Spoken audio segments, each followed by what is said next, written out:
এই সাতকানিয়ার সোনার ছেলে, মহান জাতীয় সংসদের মাননীয় সংসদ সদস্য, আমার অত্যন্ত স্নেহের ছোট ভাই জনাব আলহাজ শাহজাহান চৌধুরী সাহেব, আপনারা এই সাতকানিয়া লোহাগাড়ার নারী এবং পুরুষ আপনারা ঝুঁকি নিয়ে পকেটের পয়সা খরচ করে আপনারা শাহজাহান চৌধুরী সাহেবকে জিতাইছেন।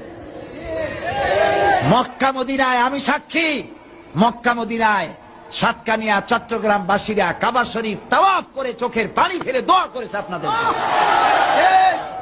আপনাদের জন্য দোয়া করেছে। আপনার একটা ভালো মানুষকে পাঠাইছেন। বলেন তো, শাহজাহান চৌধুরী আমার পাশে বসা সই করতে গিয়ে কারো কাছে টাকা নেয়? বলেন। কাবি খাটিয়ারের গমের কোন কমিশন খায়? বলেন। বলতে পারবেন? কোন অন্যায় করে বলতে পারবেন? আলহামদুলিল্লাহ বলেন জোরে। যদি আপনারা তা বলতে পারেন যে তিনি কোন খারাপ করেছেন, অন্যায় করেছেন, জামাত ইসলামীতে এই ধরনের লোকের কোন স্থান হবে না।